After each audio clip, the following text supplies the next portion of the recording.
47 FM, partenaire du cinéma, les montreurs d'images, place du Pin à Agen.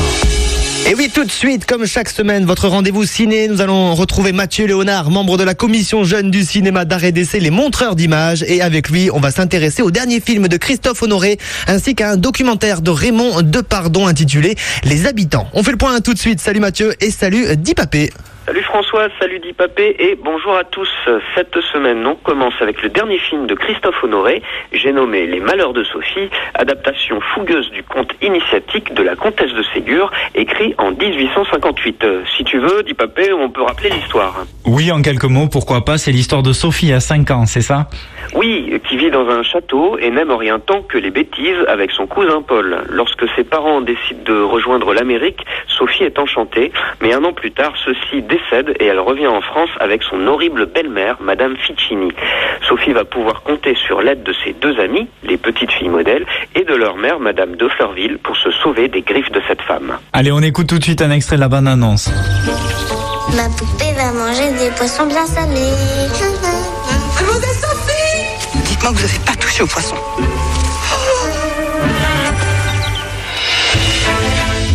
Notre Sophie est douée d'une grande imagination dès qu'il s'agit de faire des sottises. Il est bizarre, Sophie, il est froid. C'est pas du tout ça! Qu'est-ce que je vais faire d'une petite fille pareille, hein? Oups. Tu es puni pour 3 jours dans ta chambre. Je ne veux plus te voir. De retour avec toi, Mathieu Léonard, dans l'émission Allez on bouge pour Curio Ciné. Et on vous parle des Malheurs de Sophie cette semaine. Mathieu, est-ce qu'on peut dire qu'il s'agit d'un film pour enfants ? Alors la réponse est non, pas vraiment. C'est vrai qu'on pense souvent aux facéties joyeuses de Sophie lorsqu'on pense à l'œuvre de la comtesse de Ségur, mais n'oublions pas qu'il s'agit d'un véritable drame, le véritable drame d'une petite fille qui perd ses parents très jeunes. La bonne idée de Christophe Honoré dans cette adaptation est de vivre le drame à hauteur d'enfant depuis le point de vue de Sophie, ce qui donne un ton mélancolique, c'est-à-dire amusant et triste à la fois. Le tout avec de vraies bonnes idées de mise en scène et la grâce naïve des compositions d'Alex Bopin à la musique. Artiste scène française qui a travaillé entre autres avec Calogero. Un autre film à nous proposer, Mathieu, cette semaine ? Et ce sera la curiosité de la semaine, là on tranche complètement.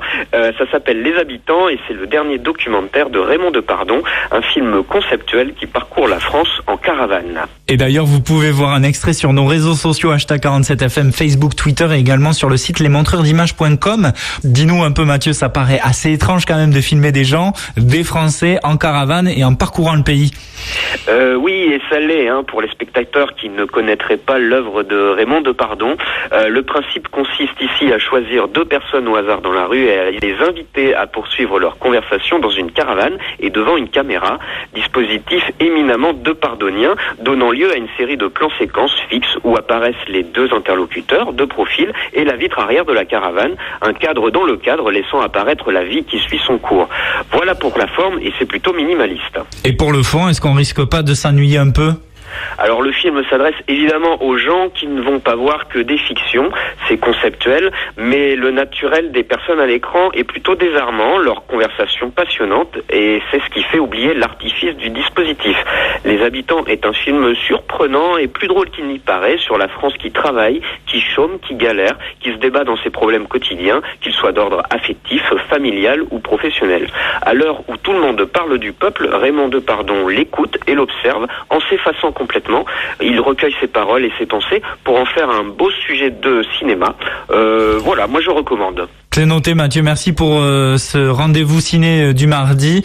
Toutes les infos sur lesmontreursd'images.com. En effet, Dipapé, en vous souhaitant une bonne semaine, à mardi prochain, rendez-vous au Montreur. Merci à vous deux pour cette rubrique Curio Ciné. Rendez-vous donc la semaine prochaine pour de nouvelles suggestions ciné du côté du Studio Ferry.